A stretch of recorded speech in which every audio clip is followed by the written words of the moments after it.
바타하면 좀 띄워주세요. 그 팥빙수집 이름 얘기하면 안 됐는데 얘기해버려가지고. 오늘도 여러분을 기다렸습니다. 그리고 하나님은 늘 우리를 기다리고 계십니다. 하나님을 믿는 것이 어려워서 못 믿는 것이 아니죠. 실은 우리가 하나님을 찾는 마음이 없었고 진리에 대해서 관심이 없었기 때문에 하나님을 알지 못했던 것입니다.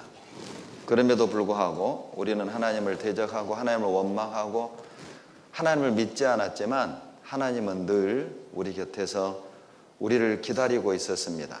그런데 우리가 평생을 살면서 이번 한 주간 성경을 배우는 것은 하나님의 기다림에 실은 최초로 반응하는 것이죠. 이것만으로도 하나님은 너무 기뻐하십니다. 하나님의 말씀을 듣는 우리의 모습만큼 아름다운 것은 없고 하나님의 말씀을 배우는 이 일만큼 가치 있는 일도 없습니다.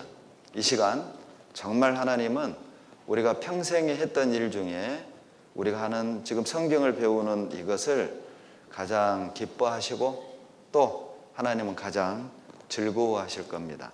그분은 여러분을 기다리고 계셨습니다.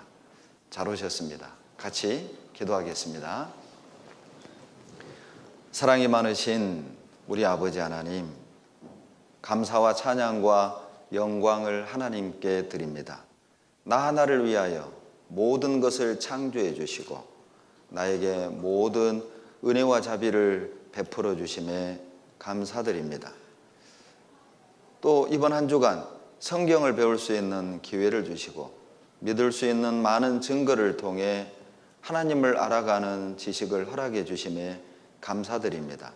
오늘도 주님께서 우리에게 베풀어 주시는 크고 놀라운 증거의 말씀을 통해 하나님이 우리 눈으로 볼 수는 없으나 지금도 살아 계셔서 인간의 생사화복을 주관하시며 다스리심을 깨달아 알게 도와주시고 그 살아계신 하나님 앞에 우리의 높아지고 교만한 마음을 낮추고 꺾어서 주님이 우리에게 주시기 원하시는 구원의 은혜를 모두가 다 깨달아 알 수 있도록 도와주시옵소서. 우리를 사랑하시는 예수님 이름으로 감사하며 기도드렸습니다. 아멘. 구약성경 이사야 41장 21절을 보시겠습니다. 구약 1015페이지입니다. 페이지는 앞뒤 어느 정도 차이가 있을 수 있습니다. 부근을 찾으시면 되겠습니다. 이사야 41장 21절로 24절을 같이 읽어보시겠습니다. 나 여호와가 말하노니 너희 우상들은 소송을 일으키라. 야곱의 왕이 말하노니 너희는 확실한 증거를 보이라. 장차 당할 일을 우리에게 진술하라. 또 이전 일에 어떠한 것도 고하라. 우리가 연구하여 그 결국을 알리라. 혹 장래사를 보이며 후래사를 진술하라. 너희의 신됨을 우리가 알리라. 또 복을 내리든지 화를 내리라. 우리가 함께 보고 놀라리라. 과연 너희는 아무것도 아니며 너희 일은 허망하며 너희를 택한 자는 가증하니라.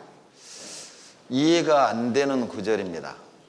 창조주 하나님께서 인간이 만든 우상들과 소송을 하는 장면이 우리가 본문으로 읽은 이사야 41장 21절로 24절에 나옵니다. 어떻게 창조주 하나님이 피조물인 인간이 만든 우상과 소송을 할까요? 실은 이 소송은 의미도 없고 그리고 실은 이 소송은 결과가 뻔한 소송인 거죠. 그럼에도 불구하고 창조주 하나님이 우상들과 소송을 하시는 이유는 단 한 가지입니다. 바로 여기 앉아있는 우리를 위해서죠. 물론 먼저는 우상 숭배에 빠진 이스라엘 백성들을 하나님께로 돌이키게 하기 위함입니다. 이스라엘이 섬기고 있는 우상이 얼마나 헛된 것인지를 깨닫게 하고 하나님만이 창조주이며 하나님이 살아계신 구원자라는 사실을 알게 하고 이스라엘을 하나님께로 돌이키게 할 목적으로 실은 이사야 41장 21절로 24절에 소송을 하시는 것이지만, 두 번째 이유는 현대를 살아가는 우리들을 위한 소송이기도 해요. 많은 사람은 우상을 숭배하고 삽니다. 여러분, 우상이라고 하니까 꼭 형상을 새겨놓은 어떤 사물로 생각하지 마세요. 우상이란 하나님보다 더 사랑하는 무엇, 그것이 우상입니다. 돈을 사랑한다면 돈이 우상이겠죠. 어떤 사람은 일을 사랑한다면 일이 우상입니다. 오해하지 마세요. 일을 사랑하는 것 자체가 문제라고 말하는 건 아닙니다. 하나님보다 더 사랑한다는 의미를 말하는 겁니다. 일을 너무 사랑해서, 돈을 너무 사랑해서, 자식을 너무 사랑해서 말씀 듣기를 미루고 거부하는 것입니다.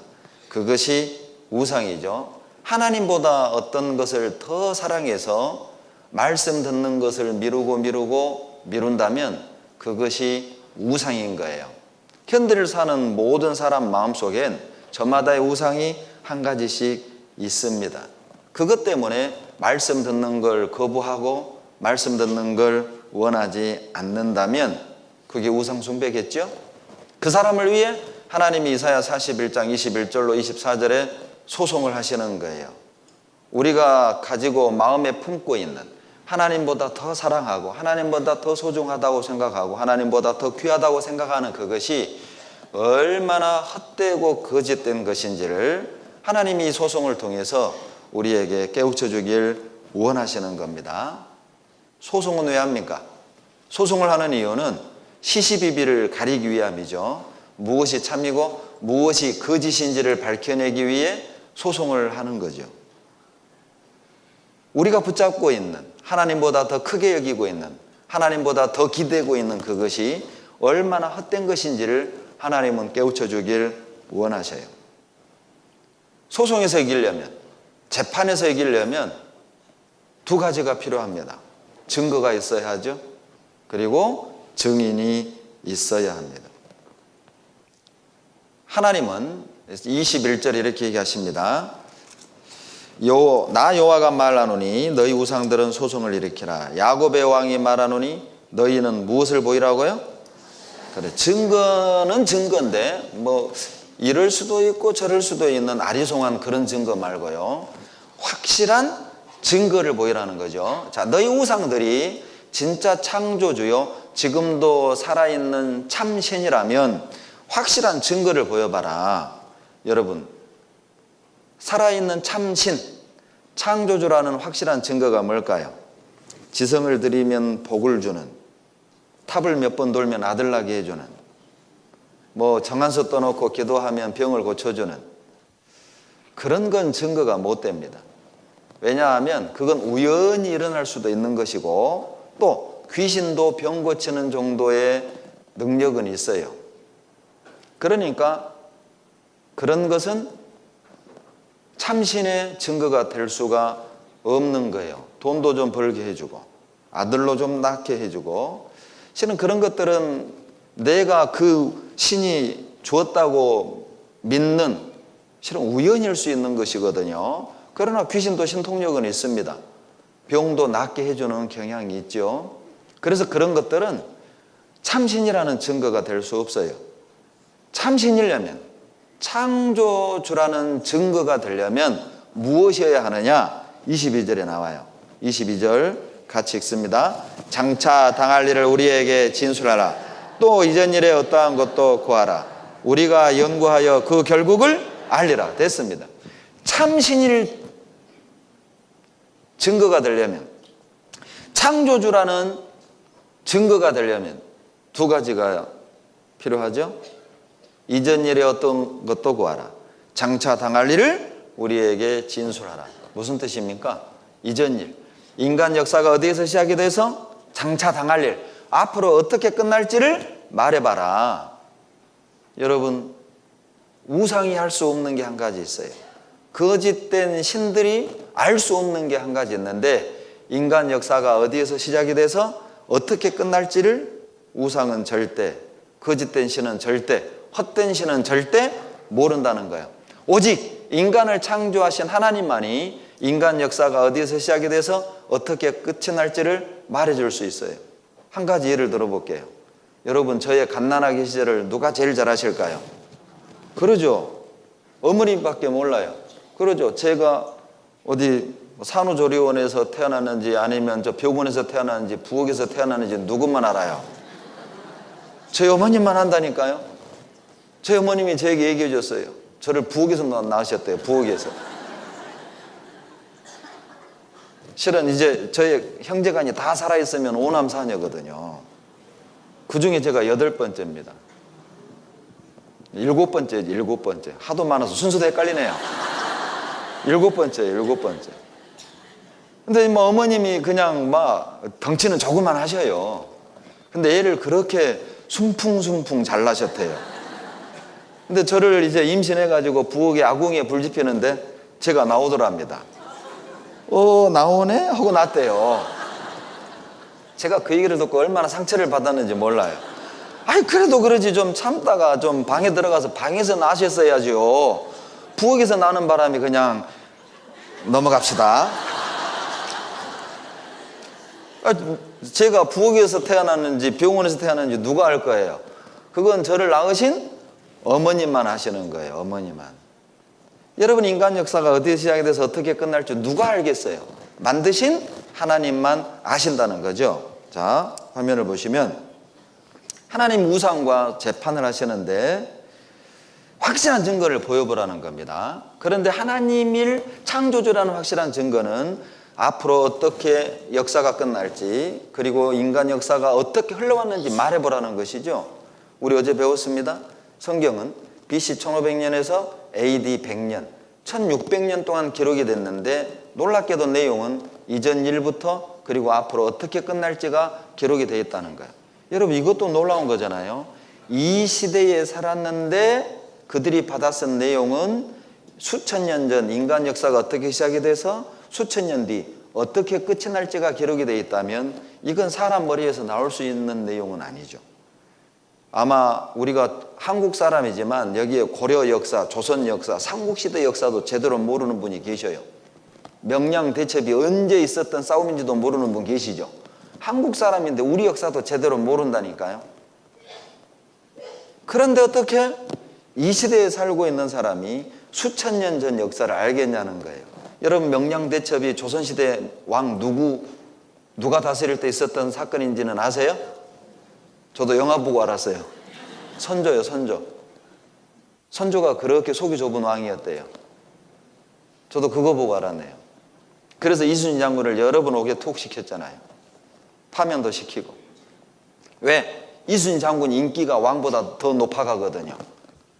그러니까 겁먹은 선조가 그냥 감옥에 쳐넣어버린 거예요. 간신들 얘기만 듣고. 이것도 제가요, 한국 사람이지만 영화 보고 알았다니까요. 근데 이것도 모르는 분들이 여기 지금 태반이에요. 우리나라 역사인데도.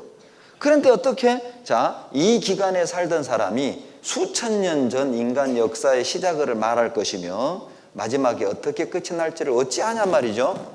하나님의 말씀이라는 가장 확실한 증거고 이것은 참신 대신 하나님만 알 수 있고 말할 수 있는 내용이라는 겁니다. 그런데 문제는 기록만 되고 부도가 난다면 이건 사기고 거짓말이죠. 그런데 이제 여러분 오늘과 내일 확인하게 될 겁니다. 이전 일에 대한 증거가 있고 그리고 앞으로 이렇게 될 거라고 말씀하신 예언이 우리 눈앞에서 성취되는 것도 보게 될 거라는 거예요. 그리고 더 놀라운 것은 성경을 배우다 보면 하나님만이 인간의 생사, 화, 복을 주관하시는 하나님이라는 것을 알게 된다는 거예요. 어찌 보면 우리는 이번 한 주간 재판하는 것이죠. 하나님은 원고, 마귀는 피고, 재판장은 여기 앉아있는 여러분입니다. 우리는 6일 동안 재판을 하게 될 겁니다. 여러분은 6일 동안 이 재판 과정을 다 보고 들으시는 가운데 이제 어떤 판결을 내려야 돼요. 하나님이 계시면 계신다. 없으면 없다. 뭔가 판결을 내려야 될 겁니다. 그런데 여러분, 공명정대한 판결을 내리려면 실은 변호인 측 얘기도 들어봐야 하고 검사 측 얘기도 들어봐요. 양쪽의 얘기를 새겨들어야 되고 양쪽이 제시하는 증거와 증인들의 증언을 여러분 맑은 정신으로 들어야만 공명정대한 판결을 내릴 수 있어요. 그런데 판사가 만약 재판하는 과정에서 주무신다면 그 판사의 판결을 누가 인정할 수 있겠어요? 여러분, 실제 호주에서 있었던 사건이에요. 재판하는 과정에 판사가 졸았어요. 더워가지고. 그래서요, 법원에다가 의의를 제기했어요. 그리고 판사를 갈아치웠잖아요. 만약 여러분이 졸면서 말씀을 듣고 졸면서 들은 내용을 가지고 여러분이 있다 없다라고 판결을 내린다면 실은 그건 정당한 판결은 되지 못해요. 맑은 정신으로 끝까지 들어보시면 우리는 올바른 판결을 내릴 수 있을 것입니다. 그래서 22절 다시 보시면 장차 당할 일을 우리에게 진술하라. 또 이전 일에 어떠한 것도 구하라. 우리가 연구하여 그 결국을 어때요? 알 수가 있어요. 여러분, 하나님 믿는 건 참 쉽습니다. 왜냐하면 연구해보면 알 수 있어요. 또 연구한다고 하니까 단어가 좀 머리 아픕니까? 그러면 연구한다는 말을 좀 부담 없는 단어로 고쳐드릴게요. 공부하면 알 수 있어요. 공부한다는 것도 좀 부담되네요. 그럼 다시 고칠게요. 들어보면 알 수 있어요. 듣는 건 쉽잖아요. 여러분, 말씀을 들어보면, 연구해보면, 배워보면 알 수가 있습니다. 결론은 하나님에 대해서 모르는 이유, 구원에 대해서 모르는 이유, 진리에 대해서 모르는 이유, 성경에 대해서 모르는 이유는 들어보지도 배워보지도 알아보려 하지도 않았다는 겁니다. 이번 남은 시간만큼이라도 들어보세요. 알아보세요. 확인해 보세요. 그러면 알 수 있습니다. 왜 알아야 됩니까? 왜 배워야 됩니까? 여러분의 영원한 운명과 연결되어 있기 때문에 그래요. 내가 무엇을 믿느냐에 따라서 그 사람의 영원한 운명이 결정됩니다. 여러분은 영원한 세계를 인정하지 않겠지만 여러분이 인정하지 않아도 천국은 있고 여러분이 인정하지 않아도 지옥은 있고 여러분이 인정하지 않아도 하나님을 반드시 만나야 한다는 것입니다. 그런데 어떤 하나님을 만날 거냐? 아버지로 만날 거냐? 심판자 되신 하나님으로 만날 거냐는 여러분이 이 땅에서 무엇을 믿고 사느냐에 의해 결정된다는 것이죠. 24절 다 같이 읽습니다. 과연 너희는 아무것도 아니며 너희 일은 허망하며 너희를 택한 자는 가증하니라. 우리가 무엇을 택할 건가? 우리가 무엇을 믿고 살 건가? 그것에 의해서 우리의 영원한 운명이 결정되는 거예요. 그래서 알아봐야 하고, 그래서 배워야 하고, 그래서 연구해야 하는 것입니다. 이제 이전 일부터 배워봅시다. 성경에는 인간 역사가 어디에서 시작이 돼서 어떤 과정으로 흘러왔는지가 명확하고 정확하게 기록이 되어 있어요. 여러분, 창세기 1장은 하나님이 세상을 창조한 사건이 기록이 되어 있는데 순서가 이렇게 되어 있어요. 처음에 빛 만드시고 궁창 만드시고 그리고 식물을 만드시고 해와 달 별 만드시고 물고기와 새 만드시고 그리고 여섯째 날 땅에 기는 모든 짐승을 만드신 뒤 제일 마지막에 인간을 창조하셔요. 창세기 1장 27절을 보시죠.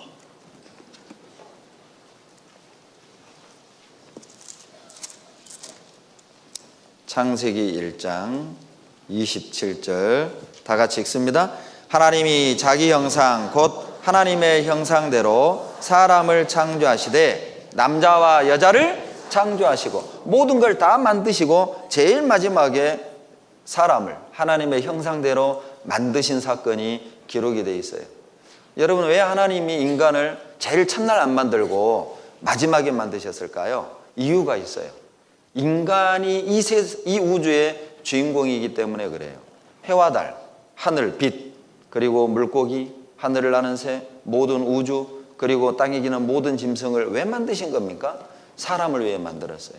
우리를 위해 만드신 겁니다. 여러분, 바다의 다양한 물고기를 누구를 위해 만드셨어요? 예, 나를 위해 만드셨다니까요. 하나님이 바다의 물고기를 고등어로만 만들어봐요. 아마 고등어에 물려 죽어볼 거예요. 그러죠. 평생 고등어만 먹어봐요. 얼마나 질리겠어요. 고등어 먹다가 질릴만 하면 참치도 주시고 참치 먹다 질릴만 하면 오징어도 주시고 그러죠. 얼마나 다양한 종류를 바닷속에 만들어 놓으셨습니까? 다양하게 먹으라고.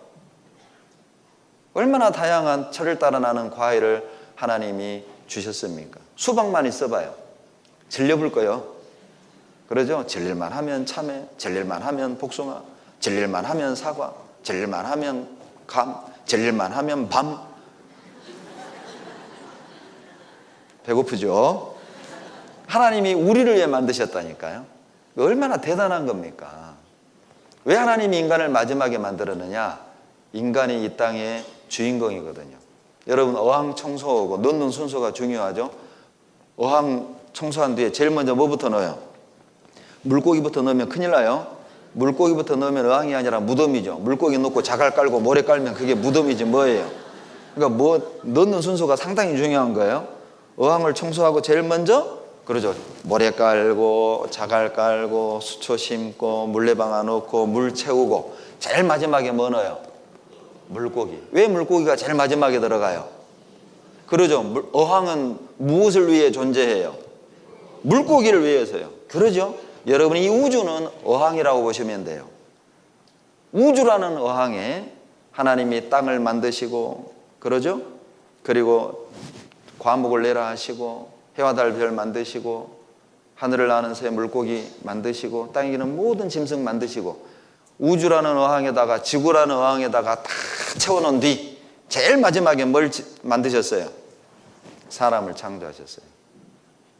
우리는 우연의 산물이 결코 아닙니다. 그래서 에베소서 2장 10절 다 같이 읽습니다. 우리는 그의 만드신 바라. 저는 이 말씀 너무 좋아해요.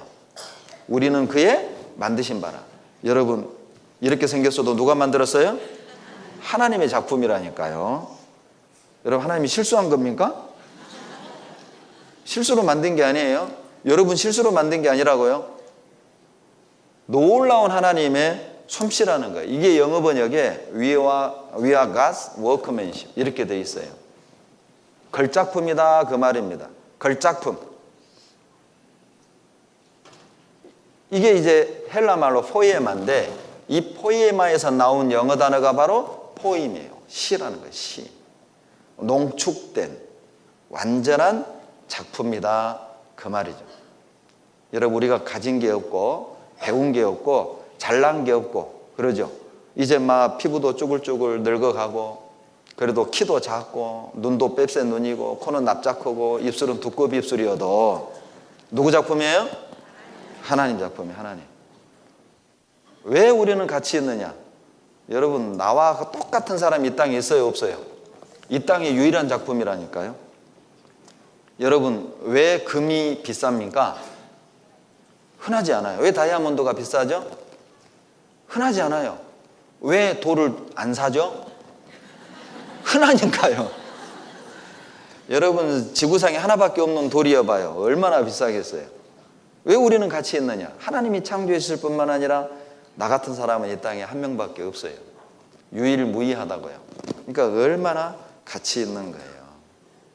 여러분, 그림을 보면 우리는 두 가지를 알 수 있어요. 첫째, 그림이 있다는 말은 누가 있다는 뜻이죠? 화가가 있다. 설마 이 그림을 보고 저절로 잘 그려졌네 이렇게 생각하는 사람 없죠? 그림이 저절로 잘 그려졌네 이렇게 생각하는 사람이 있으면 그분은 병원 가야 돼요. 우리는 그림을 보고 상식선에서 압니다. 누군가가 그렸다. 두 번째, 이 그림이 누가 그렸냐에 따라서 가치는 완전히 달라진다는 것입니다. 여러분, 이 그림은 누가 그렸느냐? 피카소라는 유명한 화가가 그렸어요. 그런데 피카소라는 사람이 그렸기 때문에 이 그림이 수억 원에 간다는 것입니다. 우리 딸도 이 그림보다 더 잘 그립니다. 그런데 누구도 우리 딸의 그림을 사가지도 않아요. 쳐다보지도 않아요. 왜냐? 베다비니가 그렸기 때문에. 피카소가 그렸다면 그 가격은 매길 수가 없어요. 누가 그렸냐에 따라서 그 그림의 가치는 완전히 달라져요. 우리는 창조물입니다. 누구의 작품이냐? 하나님의 작품이라는 것이죠. 그래서 이사야 49장 5절 따라서 하세요. 나는 여호와 보시기에 존귀한 자라. 손가락도 이렇게 따라서 하셔야 돼요. 다시. 나는 여호와 보시기에 존귀한 자다. 그냥 부끄럽게 올리지 말고 탁 해야죠. 다시. 나는 여호와 보시기에 존귀한 자다. 주먹질은 하지 마시고요. 됐어요. 우리는 여호와 보시기에 진짜 존귀한 자입니다. 어느 정도 존귀한 자냐? 창조주 하나님이 하나밖에 없는 아들의 목숨을 대신 버리면서까지 우리를 살 정도로 존귀한 자예요. 여러분, 만약에 삼성그룹의 이건희 회장이 전 재산 다 팔아서 이 컵을 샀다. 뭘 의미할까요? 이건희 회장이 제정신이 아니다는 걸 의미합니까? 아마 우리는 그걸 보고 이렇게 생각할 겁니다. 이야, 이 컵이 도대체 어떤 컵이길래 전 재산을 다 팔아서 샀을까? 얼마나 귀하길래? 그렇게 생각하겠죠. 창조주 하나님이 자기 아들의 생명을 내어주면서까지 우리를 핏값을 주고 사셨어요. 왜 그럴까요? 그만한 가치가 있기 때문에 그래요. 창조주의 생명을 포기할 정도로 우리는 가치 있습니다. 하나님이 하나밖에 없는 독생자를 포기할 정도로 여기 앉은 우리 각자는 가치 있다니까요. 여러분이 그렇게 가치 있는 존재라고 알고 계셨어요? 에이, 내 팔자야. 가진 것도 없고 배운 것도 없고 나는 재질이도 복 없는 여자요. 부모 복도 없고 남편 복도 없고 거기에다가 자식 복까지 없고 나 같은 세상 사람 없을 거예요. 잘못 보신 거예요. 왜 자기 가치를 제대로 모르느냐? 하나님을 모르면 자기 가치를 제대로 모르는 거예요. 하나님을 만나지 않으면 자기가 얼마나 소중한 사람인지를 알 길이 없는 거예요. 하나님을 모르면 고작 자기 가치를 무엇을 기준으로 매기느냐? 키가 어느 정도냐? 피부는 곱냐? 눈은 쌍꺼풀 졌냐? 코는 오똑하냐? 입술은 앵두냐? 피부는 우윳빛이냐? 대학은 어디 나왔느냐? 직업은 뭐냐? 부모는 무슨 일을 하느냐? 어떤 집에 사냐? 어떤 차를 타느냐? 몸매는 어떠냐? 이것으로 고작 자기 가치를 평가하는 거예요. 얼마나 어리석습니까? 여러분 수준이 그 정도밖에 안 돼요? 고작 여러분 자신의 가치를 학력으로, 재산으로, 살고 있는 집으로, 타고 다니는 차로 여러분의 가치를 평가할 수 있다고 보세요? 그건 여러분의 수준입니다. 만약 그런 기준으로 여러분이 살면 여러분은 그런 수준의 사람인 거예요. 우리 가치는 그것으로 매기는 게 아니에요. 하나님을 만날 때 나의 가치를 올바로 평가할 수 있습니다. 그런데 하나님이 창세기 2장에 인간을 이렇게 만드셔요. 2장 8절 봅시다. 2장 7절 같이 읽습니다. 여호와 하나님이 흙으로 사람을 지으시고 생기를 그 구에 불어넣으시니 사람이 생명이 된지라. 무엇으로 사람을 만들었어요? 흙으로. 예, 흙으로 사람을 만들었어요. 흙으로 최초의 사람을 만들었는데 그 사람이 바로 아담이라는 남자입니다. 남자는 흙으로 만들었고 여자는 그 남자를 깊이 잠재워서 갈비뼈를 뽑아서 갈비뼈로 여자를 만들었어요. 그래서 누가 그러더라고요. 남자는 질그릇이고 여자는 본 차이나래요. 뼈로 만들었으니까 본 차이나. 여자들이 좀 더 세지요. 본 차이 나잖아요. 남자하고 여자가 좀 차이가 나요. 본 차이 납니다. 근데 남자를 흙으로 만들어 놓고 코에다 생기를 불어넣으시니 사람이 생명이 된지라. 이 생명이라는 단어가 중요합니다. 킹 제임스 버전에 보면 living soul, 살아있는 영적인 존재가 되었다. 즉 하나님이 이 몸뚱아리는 흙으로 만들었지만 흙으로 만들어 놓은 상태에서는 살아 움직일 수가 없었어요. 거기에 이제 생기를, 살아있는 영을 불어 넣어주니까 그때부터 움직이기 시작했다. 살아있는 존재, 다른 번역에는 living being, 살아있는 존재가 됐다. 언제 살아있는 존재가 되느냐? 살아있는 영혼이 들어와야만 살아있는 존재가 가능하다, 그 뜻입니다. living soul, 영혼을 집어넣어 주시고 그리고 그때부터 우리는 생명을 가진 존재가 되었다는 것입니다. 사람은 이렇게 구성되어 있습니다. 사람이란 겉사람과 속사람 이렇게 되어 있어요. 겉사람 안에 속사람이 들어있을 때 그를 사람이다 라고 말하는 거예요. 겉사람만 있고 속사람이 없다면 이 사람을 시체다 이렇게 말하는 거예요. 사람이라고 하지 않아요. 시체 이렇게 얘기하죠. 여기 혹시 시체 앉아 계세요? 겉사람과 속사람, 이것을 사람이라고 하는데 우리는 겉사람을 한 단어로 몸, 속사람을 두 단어로 영혼 이렇게 말하는 거예요. 몸 안에 영혼이 들어있을 때 그 사람을 산 사람 이렇게 표현하는 것이죠. 이걸 한번 보시죠. 데살로니가전서 5장 23절을 다 같이 읽겠습니다. 평강의 하나님이 친히 너희로 온전히 거룩하게 하시고 너희 온 영과 혼과 몸이 우리 주 예수 그리스도 강림하실 때에 흠없게 보존되기를 원하노라. 사람이 어떻게 구성되는지 아시겠죠? 몸 안에 영과 혼이 들어있다는 것입니다. 자, 사람은 영, 혼, 몸으로 구성되어 있는데 하는 기능들이 좀 달라요. 자, 이 몸이 하는 일은 뭐냐? 먹고 그리고 자손을 번식하는, 생명을 유지하는 본성과 관계된 거죠. 이것은 동물, 식물, 사람이 공통적으로 가지고 있어요. 혼의 역할은 뭐냐? 감정입니다. 기분이 좋고 화도 내고 뭔가를 배우기 원하고 갖고 싶고, 이건 동물과 인간에게 있어요. 그래서 원숭이가 훈련하면 자동차도 타죠. 개 꽁지 밟으면 개가 성질 내잖아요. 근데 인간만 가지고 있는 게 있는데 그게 바로 영입니다. 영의 작용은 무언가를 경배하고 숭배하는 겁니다. 또 선악을 구분하는 마음이에요. 양심이죠. 그리고 영원히 살고 싶은 마음, 인간에게만 있죠. 영원한 것을 추구하는, 그래서 예술이라는 걸 인간은 만들어냈어요. 영원성의 가치 탐구가 바로 예술이죠. 인간에게만 있는 것입니다. 바로 이 종교심은 하나님을 만나야만 해결되는 겁니다. 죄를 용서받아야만 양심의 가책에서 벗어날 수 있어요. 주님이 주시는 영원한 생명을 얻을 때 우리는 영원히 살고 싶은 욕구를 해결할 수 있다는 것이죠. 죽었다라는 의미는 이것입니다. 죽음이란 뭐냐? 몸과 영혼의 분리라는 것입니다. 야고보서 2장 26절에 보면 영혼 없는 몸이 죽은 것 같이, 이런 말씀이 있는데 몸 안에 들어있는 영혼이 몸 밖에 빠져나왔을 때 이것을 죽었다 이렇게 말을 해요. 그런데 그 죽음을 동양적인 표현으로 돌아가셨다, 숨을 거두셨다 이렇게 말을 하죠. 그런데 그것이 놀랍게도 성경에 있는 표현이에요.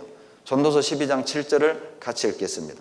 흙은 여전히 땅으로 돌아가고 신은 그 주신 하나님께 돌아가기 전에 기억하라. 여러분이 흙은 뭐냐? 몸이거든요. 몸은 재질이 흙이거든요. 몸은 흙으로 돌아가기 전에 땅으로 돌아가고, 신, 이것은 이 슈즈가 아닙니다. 스피릿, 영혼입니다. 이 영혼이 하나님께 돌아가기 전에 기억하라. 여러분, 죽음은 뭘 의미하느냐? 죽음은 끝을 의미하는 게 아니라 새로운 장소의 이동, 새로운 삶의 시작을 의미하는 거예요. 돌아간다는 말은 턴. 여러분 이제 공부 끝나면 돌아가시죠. 댁으로 돌아가고 직장으로 돌아가죠. 왔던 곳으로 간다 그 말이에요. 죽음은 끝을 의미하는 게 아니라 장소의 이동과 새로운 삶의 시작을 의미한다는 겁니다. 그래서 죽음을 돌아가셨다 이렇게 말하는 거예요. 영혼은 하나님께 돌아갑니다. 그리고 이 육신은 땅으로 돌아갑니다. 그래서 돌아가셨다, 그리고 숨을 거두셨다 이렇게 말하는 거예요. 여러분 하나님께 돌아가서 뭐 하겠어요? 심판받습니다. 히브리서 9장 27절을 보시죠. 히브리서 9장 27절입니다.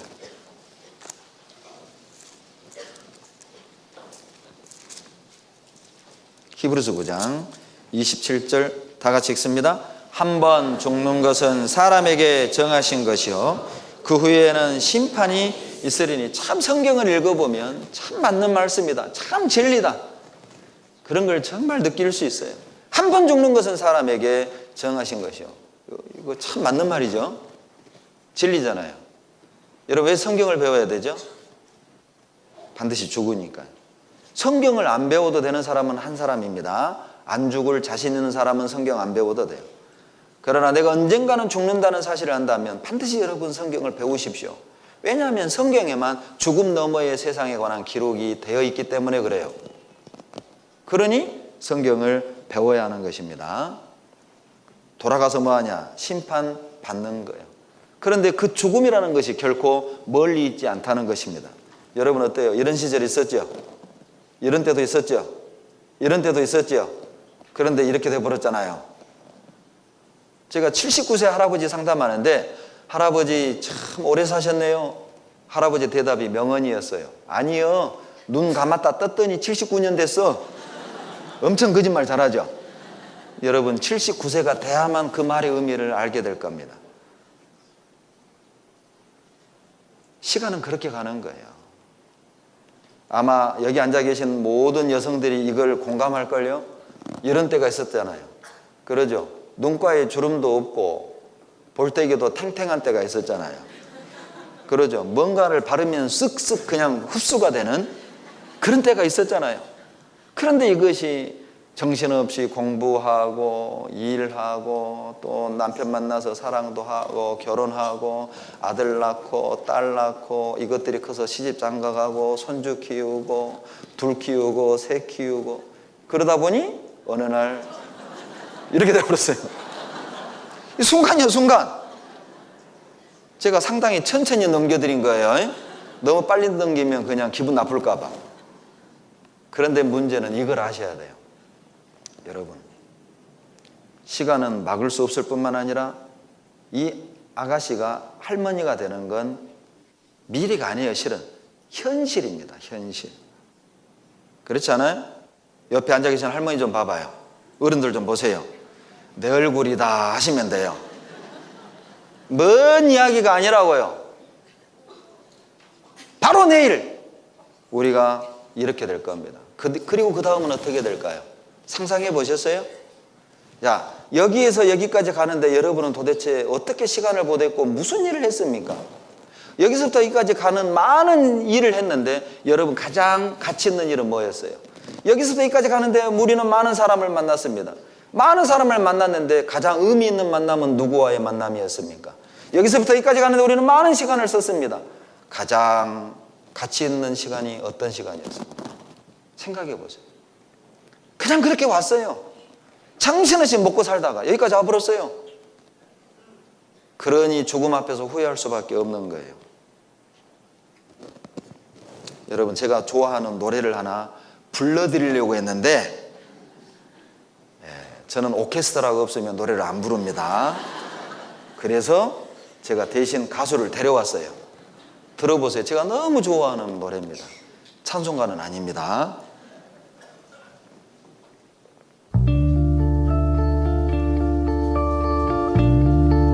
가사를 잘 읽어보세요. 언젠간 가겠지. 춤은 추지 마세요. 청춘 지고 또 피는 꽃잎처럼 여자의 일생입니다. 태어나서 이런 때도 있었고 공부도 하고 여고 시절도 있었고 사랑도 했었고 그리고 순간 우리의 일생이 맞춰지는 거예요. 우리 앞에 많은 시간이 놓여있다고 생각하지 마세요. 지난 날을 한번 생각해 보죠. 인생의 허망함을 알게 될 거예요. 차라리 보내야지 돌아서야지 그렇게 세월은 가는 거야.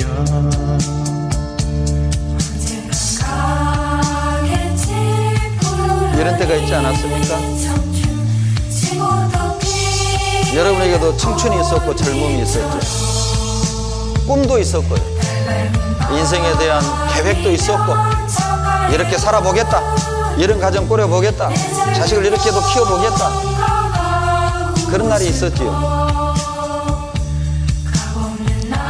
그런데 아침에 눈을 떠서 거울을 보았는데 다른 여자가 앉아있는 거죠.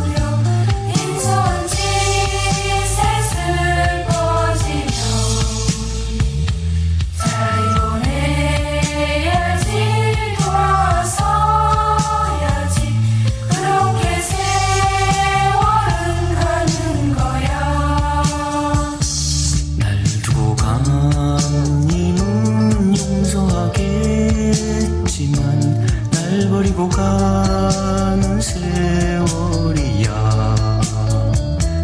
정들 곳 없어라 허전한 마음은 정답던 옛 동산 찾는 것. 언젠간 가겠지 푸른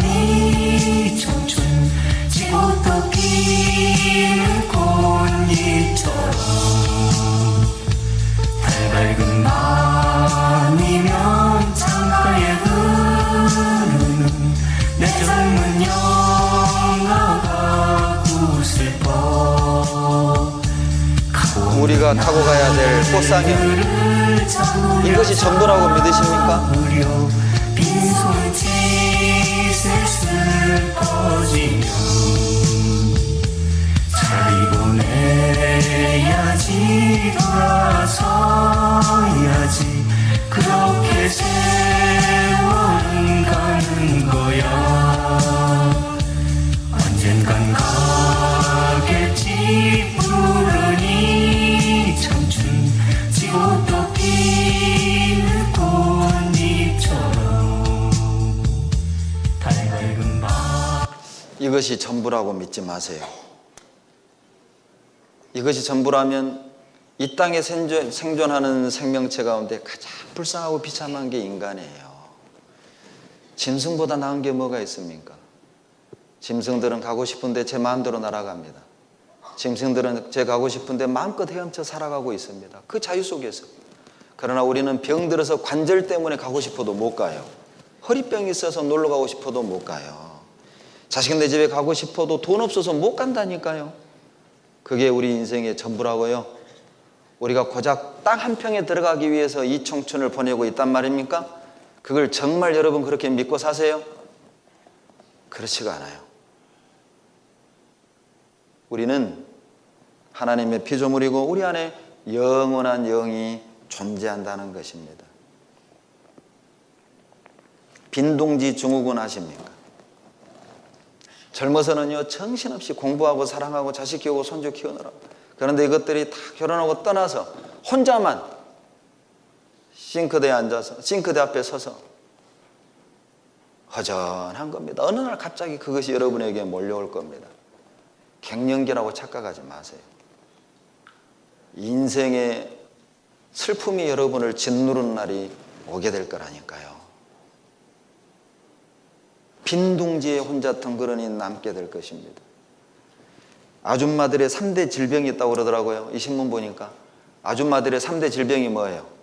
자궁, 빈궁마마가 많대요. 나는 빈궁마마가 뭔 말인 거 있어요. 읽어봤더니 자궁 적축 수술을 하신 분들이 빈궁마마래요. 그리고 화병, 그리고 허리병, 이것이 아줌마의 3대 질병이래요. 아마 그 3대 질병을 다 갖고 계신 분도 계시고 한두 개는 다 갖고 있을 거예요. 여러분, 우리의 육신이 전부라면 실은 우리는 비참한 거예요. 가장 불쌍한 사람입니다. 그러나 우리 안에는 영혼이 있습니다. 이 땅이 전부가 아니에요. 여러분, 이 땅 그냥 지나갑니다. 잘났든 못났든 가진 게 있든 없든 성공했든 실패했든 그냥 지나가는 거예요. 눈 깜짝할 사이에 7, 80년이 지나갈 것입니다. 이 땅에서 우리 삶은 연습일 뿐입니다. 우리 진정한 삶은 영원한 세상에서 시작이 되는 거예요. 그런데 문제는 어느 영원한 세상에 갈 거냐는 것이죠. 영원한 천국이 있고 영원한 지옥이 있는데 실제적인 삶은 영원한 세상에서 시작이 되는데 어디에서 영원한 삶을 보낼 것인가? 죽음 뒤에 또 다른 세계는 존재합니다. 성경에만 있는 게 아니라 미국에서만 1,300만, 1,500만 명의 사람들이 죽었다 살아난 경험을 했고 영혼이 몸 밖에 나와서 죽어있는 자기 육신을 보았다는 것이죠.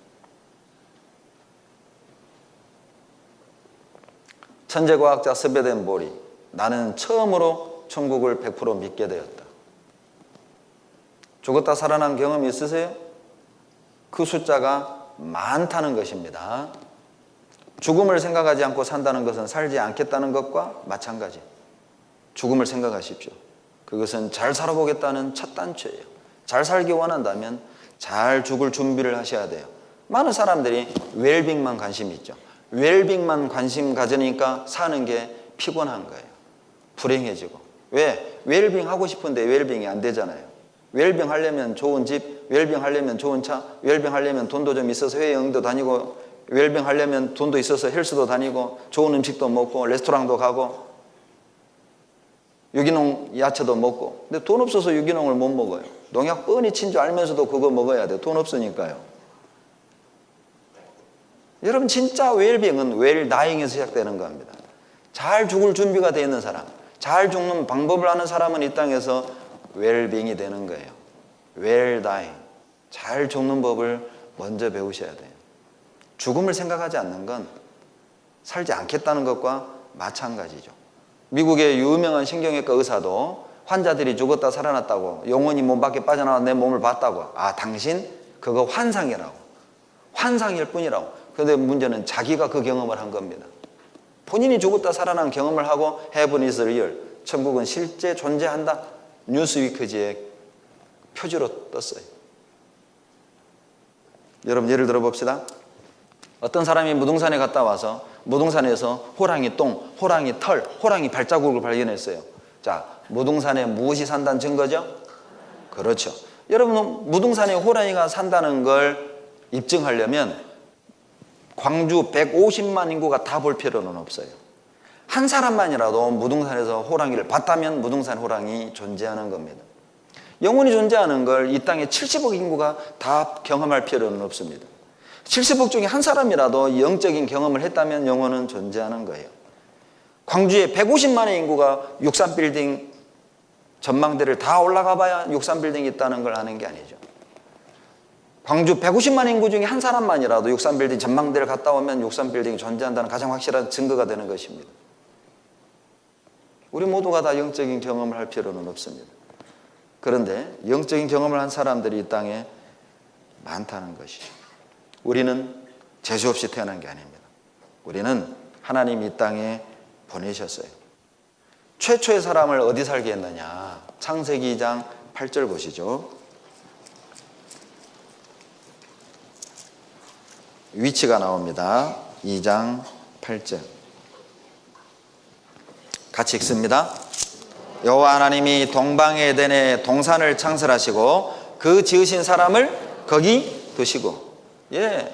저는 과거 8년을 교회 다녔지만 저는 에덴 동산이 이 땅에 실제 존재하는 지역이라고 생각하지 않았어요. 누구도 가르쳐 주지도 않았고요. 저도 물론 에덴 동산을 교회 다니면서 배우긴 했습니다. 교훈만 받았죠. 불순종해서 이런 벌을 받았으니까 우리는 하나님께 순종해야 된다라는 교훈은 받았지만 누구도 에덴 동산이 이 땅에 실제 존재했던 지역이라고 가르쳐준 사람은 없었습니다. 그런 경험 때문에 저는 교회 다니는 사람을 상담하면 꼭 물어봐요. 에덴 동산이 어디 있는지 아냐고. 그러면 18명은 깜짝 놀랍니다. 에덴 동산이 지구상에 있어요? 그거 하늘에 있는 거 아닌가요? 상상의 지역 아닌가요? 이렇게 말하는 사람이 의외로 많다니까요. 아마 이 가운데도 교회 다니는 분들이 분명히 계실 텐데, 여러분, 에덴 동산이 어디 있어요? 그 에덴 동산 위치를 기록해 놓으셨습니다. 10절 보시죠. 같이 읽습니다. 강이 에덴에서 발원하여 동산을 적시고 거기서부터 갈라져 내 근원이 되었으니. 여러분, 저는 동산이라고 하니까 우리 동네 뒷동산 늘 가든 정도로 생각을 했어요. 그런데 우리 동네 뒷동산이라고 생각하면 오해하신 겁니다. 그 에덴 동산에서 강이 몇 개 흘렀다고요? 4개 흘렀어요. 강이 4개가 흘렀다는 건 엄청나게 넓은 지역이었다는 걸 알 수 있고, 그리고 또 한 가지는 의도적으로 하나님이 에덴 동산의 강 4개를 성경에 기록했어요. 왜냐? 강 이름을 대면 도시 위치가 딱 떠오르잖아요. 여러분, 영산강 하면 어디? 나주. 섬진강 하면 곡성, 구례, 하동. 낙동강 하면 오리알, 그러지 말고요. 부산. 그러죠. 한강 하면, 세상에 한강 하나 하시네요. 우리가 이 정도밖에 안 됩니까? 그러죠. 한강 하면 서울. 위치가 딱 떠오르잖아요. 하나님이 에덴 동산 위치를 성경에 기록해냈어요. 강 4개 이름이 다 나옵니다. 11절 보세요. 첫째 이름은 비손, 동그라미 해보세요. 13절 둘째 강 이름은 기혼, 동그라미 하세요. 14절 셋째 강 이름은 히데겔, 동그라미. 끝부분. 넷째 강은 유브라데, 동그라미 해보세요. 그런데 문제는요, 강 4개를 기록하긴 하셨지만 지금은 강 2개밖에 없어요. 강 2개는 하나님 땅속에 넣어버렸어요. 왜? 아담과 하와가 죄를 범하고 에덴 동산 하나님이 쫓아내버려요. 2번 다시 들어오지 못하도록 에덴 동산을 땅속에 집어넣어버린 사건이 창세기 3장입니다. 그리고 에덴 동산을 땅속으로 넣어버렸다는 기록이 에스겔 31장에 나옵니다. 찾아봅시다. 에스겔 31장 18절입니다. 에스겔 31장 18절입니다. 구약 1199페이지입니다. 에스겔 31장 18절. 같이 읽습니다. 너의 영화와 광대함이 에덴 모든 나무 중에 어떤 것과 같은고 그러나 내가 에덴 나무와 함께 지하에 내려갈 것이요. 예, 에덴 나무와 함께 어디에 내려간다고요? 지하에. 자, 이걸 한번 보시죠. 여러분, 우리에게 영혼이 있다는 많은 증거가 있는데 그 중에 하나가 양심이에요. 여러분, 양심을 영어로 conscience라고 하는데 이게 두 단어를 묶어놓은 겁니다. 칸은 함께, together의 의미가 있고요. 그리고 science, 이 신호는 science 하면 사람들이 과학 이렇게만 알고 있는데 알다라는 뜻이 들어있어요. 결론은 양심이 뭐냐면 함께 알다 그 말입니다. 여러분, 죄 지을 때 어때요? 공개적으로 지어요? 사방을 두리번 살핀 뒤에 죄 지어요? 그러죠? 사방을 두리번 살핀 뒤에 죄를 지어요.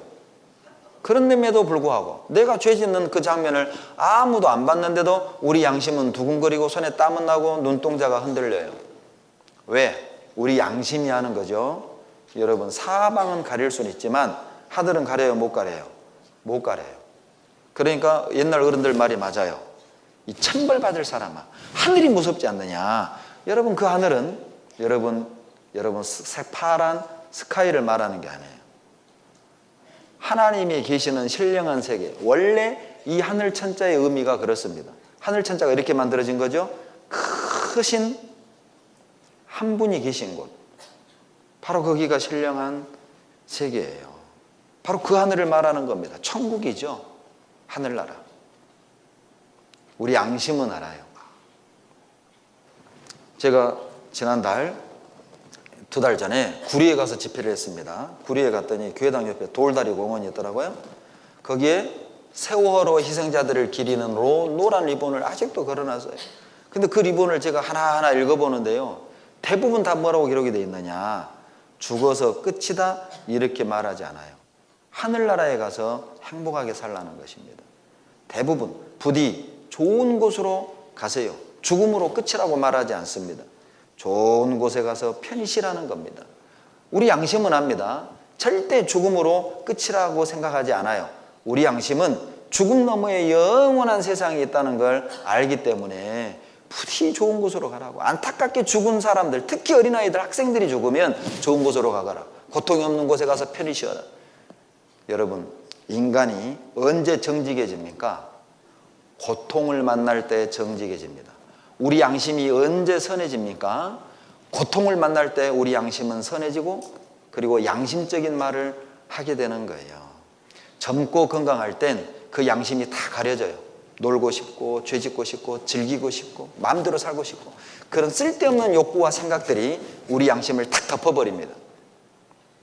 그리고 이성으로 양심을 눌러버려요. 죽으면 끝이야? 천국 가봤냐? 지옥 가봤냐?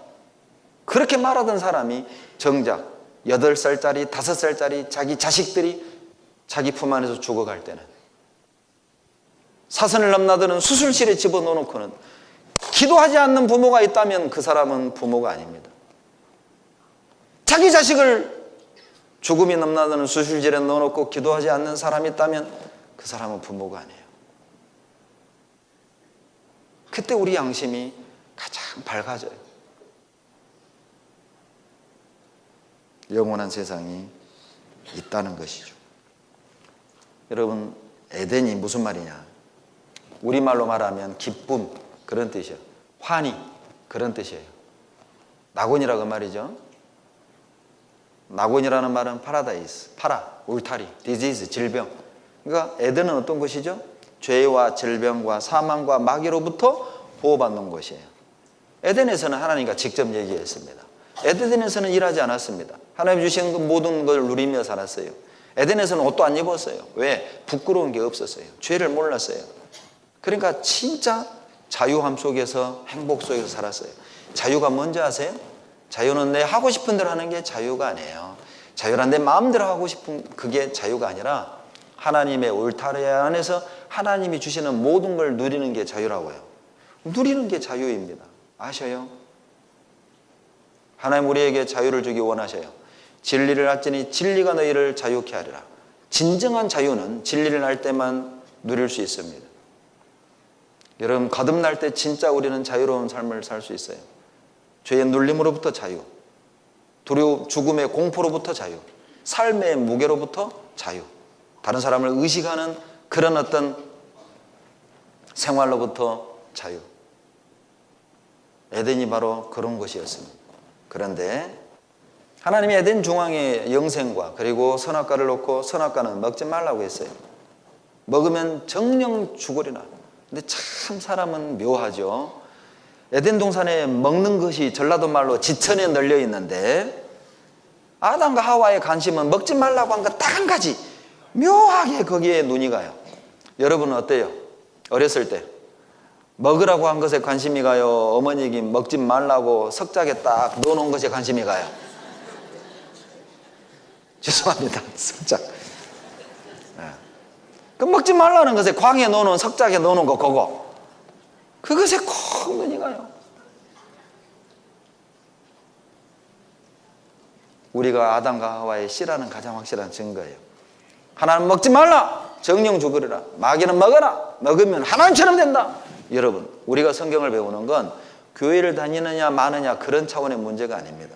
우리가 성경을 배우는 건 하나님 말씀을 들을 거냐 마귀 말을 들을 거냐의 그런 차원이에요.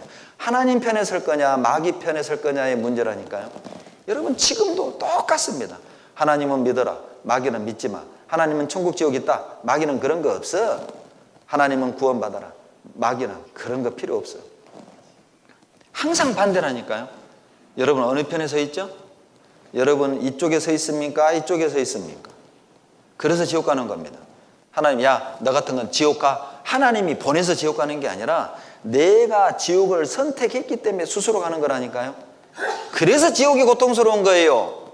하나님은 천국에 올 수 있는 문을 열어놓았는데 내가 그 문을 스스로 거절하고 스스로 지옥에 왔기 때문에 그 고통이 가중되는 것입니다. 그리고 인간은 범죄합니다.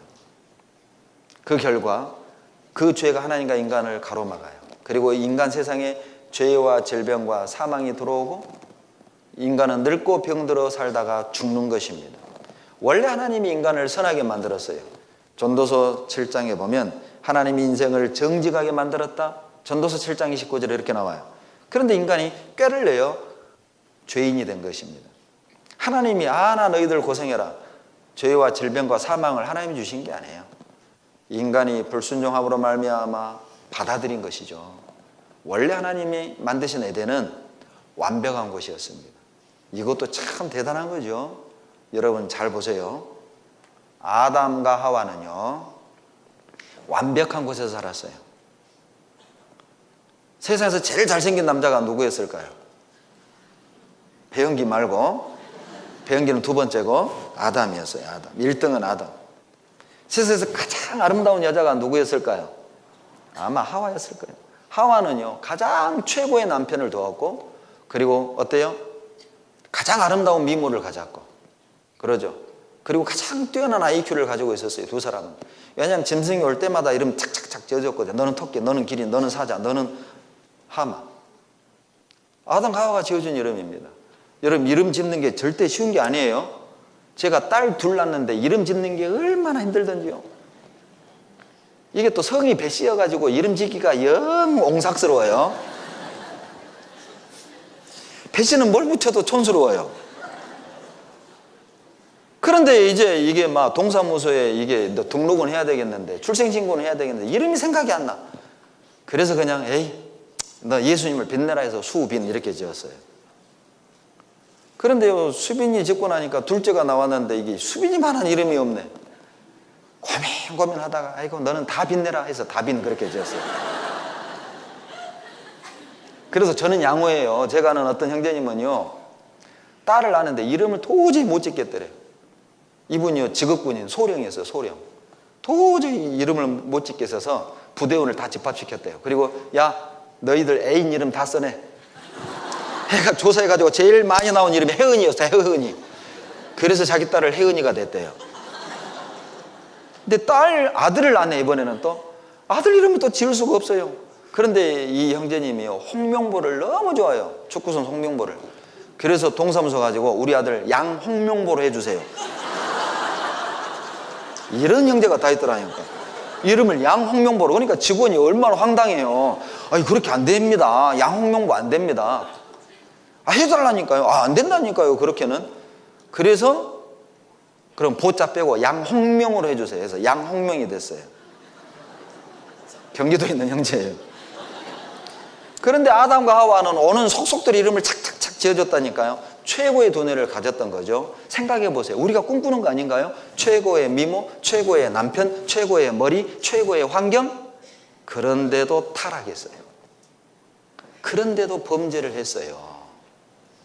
여러분, 내가 사는 처지가 딱해서 죄짓고 사는 게 절대 아닙니다. 내가 사는 환경이 딱해서 불행한 게 절대 아니라니까요. 왜 아담과 하와가 죄를 범했습니까? 창조의 목적에서 벗어난 거예요. 인간을 만든 창조의 목적은 하나님께 영광을 돌리는, 하나님을 사랑하는 것입니다. 그러나 아담과 하와는 자기들이 원하는 삶을 꿈꾸었던 겁니다. 하나님처럼 되기를 꿈꾸었던 거예요. 물론 하나님도 우리를 하나님처럼 만들길 원하셨어요. 우리가 하나님처럼 되는 방법은 말씀에 순종하는 것입니다. 그럼 하나님처럼 돼요. 그런데 아담과 하와는 마귀가 제시한 방법으로 하나님처럼 되려고 했어요. 선악과를 먹는 것입니다. 불순종하는 것이죠. 말씀에 순종할 때 우리는 하나님처럼 되는 거예요. 여러분, 살림이라는 말 뜻이 뭐냐면 살림하다 그러죠. 여자들은 살림하는 사람이잖아요. 살림이 무슨 뜻이냐? 살리다라는 뜻이에요. 살리다. 그러니까 살림하는 건 뭐죠? 살리는 것이 살림하는 거예요. 여자들은 남편을 살리고 자식을 살리고 가족을 살리는 게 여자들이 하는 일입니다. 그래서 하나님이 여자를 만들었어요. 남편을 살리라고. 돕는 배필로. 살리는 게 뭐죠? 하나님께 순종하는 것입니다. 하나님을 사랑하게 만드는 것입니다. 그게 여러분이 할 일이에요. 살림하는 것. 그게 살림 잘하는 것이죠. 그게 사는 길이거든요. 그런데 아담과 하와는 불순종했어요.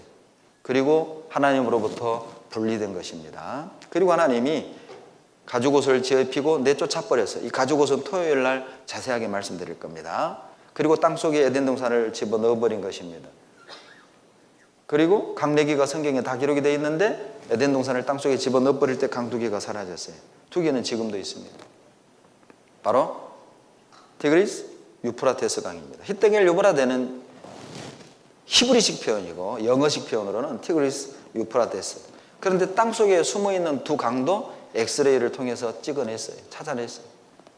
그래서 에덴 동산이 어디냐? 바로 중동 지역이라는 걸 밝혀내버린 겁니다. 이렇게 말이죠.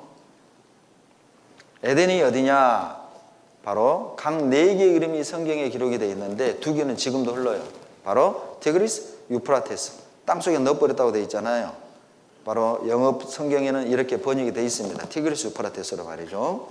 바로 터키에서 이라크를 지나가는 티그리스, 시리아에서 이라크를 지나가는 유프라테스, 강 4개를 다 찾아냈어요. 또 하나의 에덴 동산의 증거가 뭐냐? 석유입니다. 여러분, 석유는 무엇이 석유되냐면 생명의 사체가 열과 압력을 받아 석유가 되는 거예요. 마치 참기름 짜는 원리라고 보시면 돼요. 참깨를 볶아서 열을 가해서 압력을 가하면 참기름 나오잖아요. 그런 원리로 석유가 만들어진 건데 생각해 보세요. 중동에 우리가 앞으로 180년 쓸 수 있는 석유 80%가 중동에 매장되어 있는데 그 엄청난 석유가 나오려면 나무 몇 그루, 짐승 몇 마리 묻어가지고는 그런 기름이 안 나와요. 그러니까 엄청난 동식물이 순식간에 묻혀서 열을 받고 압력을 받았을 때 석유가 만들어지는 겁니다. 바로 이 석유가 에덴 동산이 땅속에 들어간 걸 증명해내는 확실한 증거입니다. 페르시아만입니다. 다 같이 읽어보실까요? 에덴 동산은 메소포타미아의 월간 과학 잡지 기사입니다. 에덴 동산은 지금의 페르시아만입니다. 잃어버린 강 비손 흔적을 발견했거든요. 에덴 동산의 강 발견했습니다. 강 4개를 다 찾아냈어요. 아담도 실제로 있었습니다. 뭘 근거로? Y 염색체에 유전시킨 아담. 남자냐 여자냐를 결정짓는 것이 바로 성염색체 Y 염색체거든요. 5대양 6대주 흑인 백인 황인의 Y 염색체를 조사했는데 다 일치해요. 한 남자로부터 나왔다는 뜻이죠. 또 인류는 한 여자로부터 나왔다.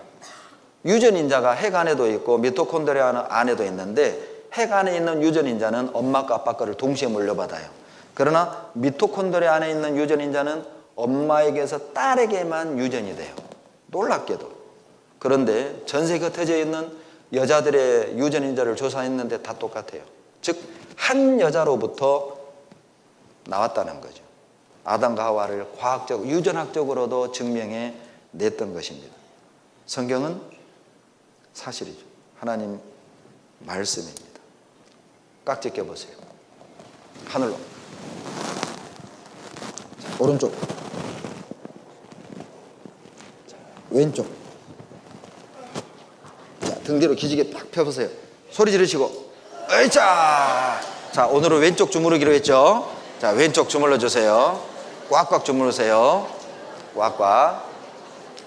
토닥토닥. 주먹으로 토닥토닥. 시속 100, 200, 300. 옆구리 콕 찔러주세요. 됐어요. 박수 3번. 시작. 여러분, 인간은 망각의 동물.